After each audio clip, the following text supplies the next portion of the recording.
Pagi ku cerah, matahari bersinar, ku gendong tas merahku di pundak. Selamat pagi semua. Assalamualaikum warahmatullahi wabarakatuh. Waalaikumsalam warahmatullahi wabarakatuh. Selamat pagi anak-anak. Pagi. Bagaimana kabarnya hari ini? Alhamdulillah ya, kalian semua ibu lihat dalam keadaan sehat. Gimana? Masih semangat belajar? Semangat. Sebelum kita memulai aktivitas belajar kita hari ini, lebih baiknya kita berdoa terlebih dahulu. Silakan untuk yang memimpin doa, ketua kelas, silakan dipimpin doanya, Adek.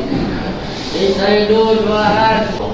Ya, anak-anak, tadi kalian sudah berdoa, kemudian tinggal kalian berusaha. Jadi kalian ingat kan ada sebuah pepatah yang mengatakan kalau usaha tanpa doa itu namanya apa? Sebaliknya, kalau doa tanpa usaha itu Nah, jadi harus dipadukan keduanya antara usaha dan doa. Di sini kalian sudah berdoa. Terus usahanya apa? Belajar dengan sungguh-sungguh. Insya Allah nanti hasilnya juga sesuai dengan apa yang kalian harapkan. Karena memang itu tadi, usaha itu harus dibarengi dengan doa. Begitupun sebaliknya, doa harus dibarengi dengan usaha. Lalu dipadukan keduanya, yang pada akhirnya akan memperoleh ketawakal.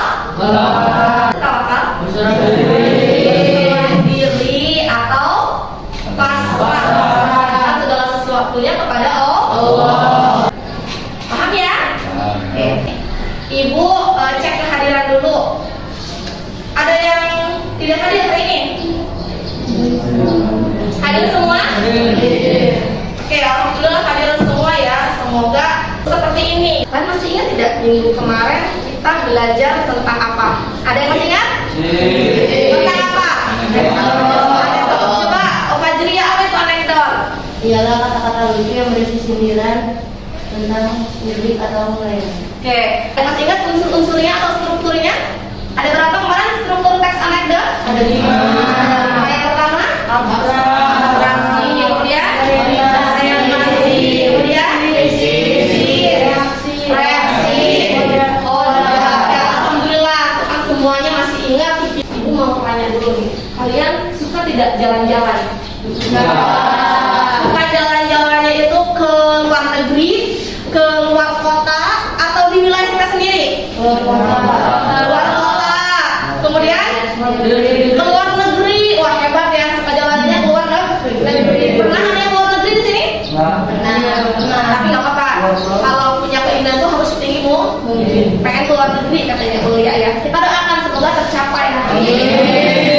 Biar kita dikasih oleh-oleh semuanya ya.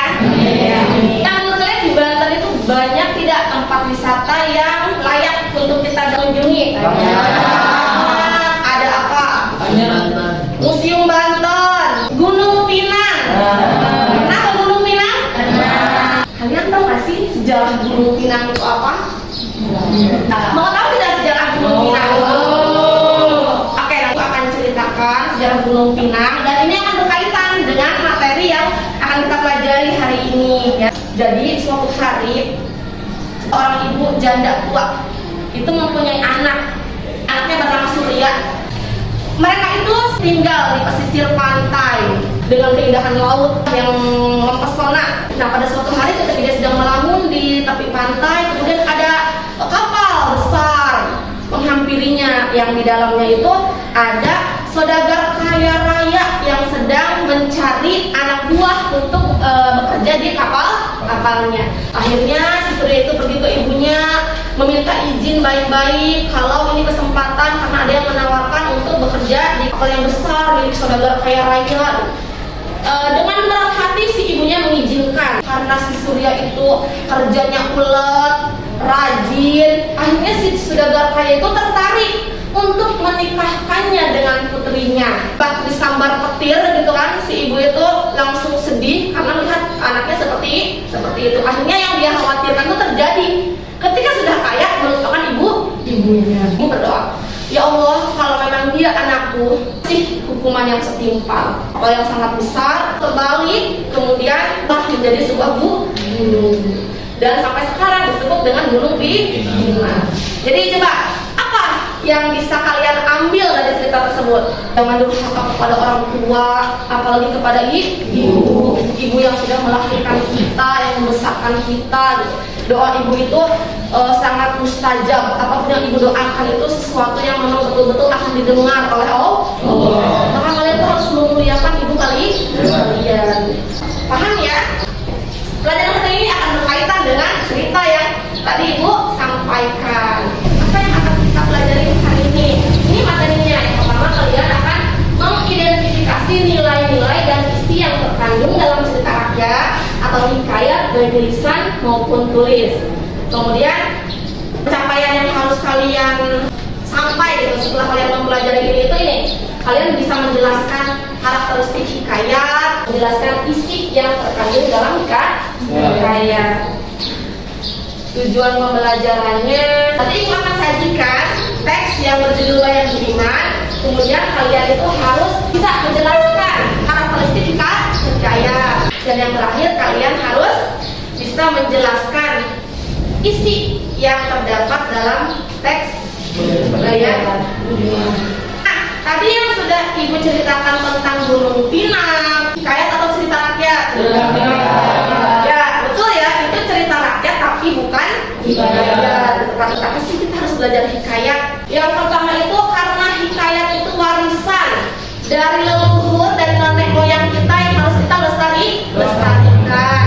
Yang kedua itu karena ada amanat yang bisa kita ambil dari setiap cerita. Aku mau ada yang membacakan satu orang, kemudian nanti kita akan kaji gitu. Ini betul tidak sih hikayat? Semula ada saudagar di negara Ajam. Setelah kalian membaca dan bahasa yang ada di cerita itu mudah dipahami atau susah untuk dipahami? Susah. Kenapa susah? Bahasa yang namanya bahasa itu kan memang berubah-ubah ya, dari waktu ke waktu itu berubah-ubah. Mungkin sekarang kalian lebih sering mendengar kata bucin. Apa itu bucin? Budak cinta. Kalian tuh bahasa Indonesia yang baik dan benar bukan? Bukan, tapi itu masih kita gunakan. Fungsinya sebagai bahasa itu ya sebagai alat untuk bersosialisasi. Hikayat adalah cerita yang masih menggunakan bahasa Melayu klasik dan berciri khas menonjolkan kemustahilan dan kesaktian tokoh-tokohnya. Karakteristik hikayat. Karakteristik itu ciri. Jadi ciri-ciri hikayat itu yang pertama ada bersifat anonim. Apa itu anonim? Tidak diketahui. Tidak diketahui pengarangnya. Kemudian yang kedua mengandung kemustahilan. Istana sentris. Selanjutnya menceritakan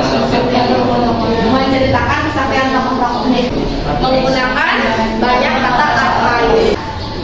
Nilai-nilai yang terkandung dalam sebuah hikayat. Jadi ketika kita membaca sebuah hikayat itu sudah dipastikan kita akan memperoleh nilai dalam setiap cerita. Dan nilai itu biasanya ada nilai religi, nilai moral, sosial, budaya, estetika, dan edukasi. Dalam hikayat itu terdapat dua unsur. Yang pertama ada unsur intrinsik, yang kedua ada unsur ekstrinsik. Kalau tadi intrinsik yang mempengaruhi dari dalam, kalau ekstrinsik Dari luar. Nah, di sini ini ibu sudah kasih contoh nih. Nanti hikayat Wayang Budiman, kemustahilannya di situ pada suatu hari Hoja Maimun tertarik akan perniagaan, lalu minta izin dia kepada istrinya, gitu kan. Sebelum pergi berpesan pada istrinya. Setelah ini kalian akan mengisi LKPD yang sudah ibu buat untuk kalian. Kemudian kalian isi sesuai dengan contoh yang sudah tadi dijelaskan ya. Jadi ibu akan bagi ke dalam 3 kelompok. Kemudian nanti wakilan salah satu itu harus mempresentasikan, membacakan hasil diskusinya, dan kelompok lain mana enggak? Paham ya? Oke, ini ibu baguskan LKPD yang harus kalian isi. Ini kelompok 1 ya, ini kelompok 2, ini kelompok 3. Nanti kalian kerjakan, maka duduknya agak merapat biar bisa berdiskusi, tapi tetap jangan lepaskan maskernya. Sekarang silahkan kalian kerjakan. Ibu kasih waktu kegiatan ini. Kalau ada yang tidak paham, silahkan ditanyakan. Ibu akan ikut memantau.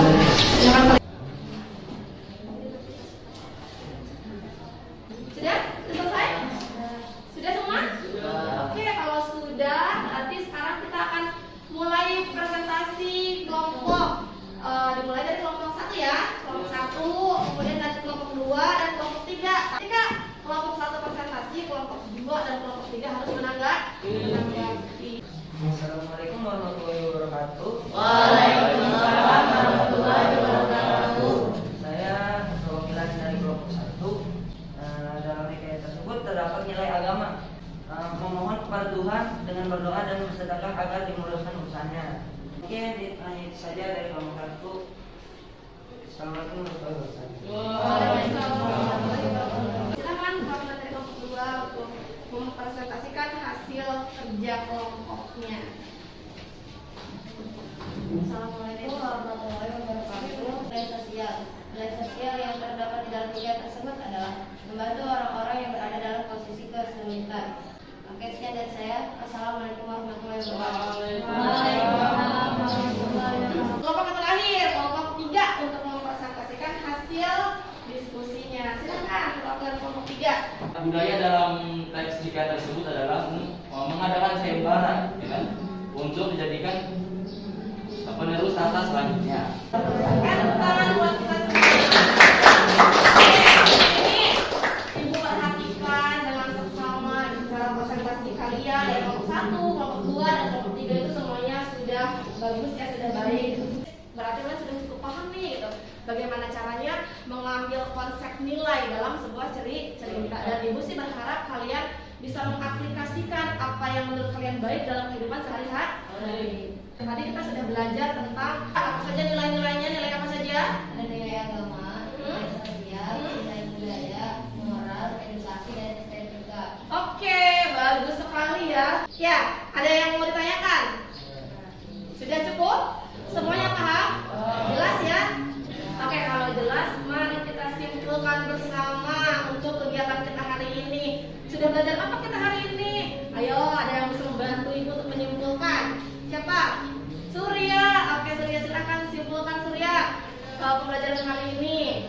Jadi hari ini kita telah belajar mengenai teks hikayat atau cerita rakyat atau cerita hikayat gitu ya. Dari cerita hikayat ini sangat menarik karena kita dapat mengambil beberapa amanat atau beberapa nasihat yang dibuat yang telah ada di dalam teks tersebut. Oke, itu ya.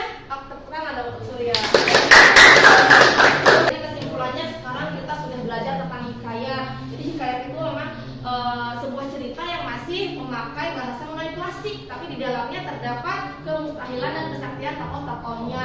Selain itu juga kita bisa mengambil banyak amanat dari setiap hikayat yang kita baca, yaitu tadi bisa meneladani nilai-nilai yang memang dirasa nilai itu baik.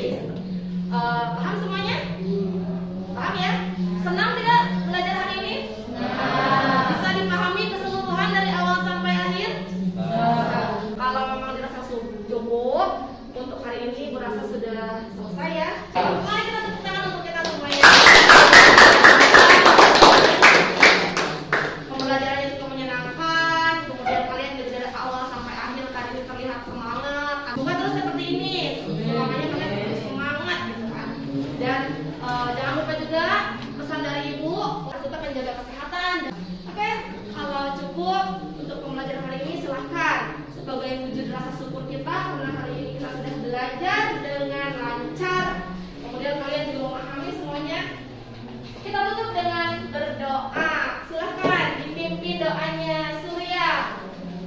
Kita untuk pembelajaran kita hari ini kita bersama-sama membaca kafaratul masjid.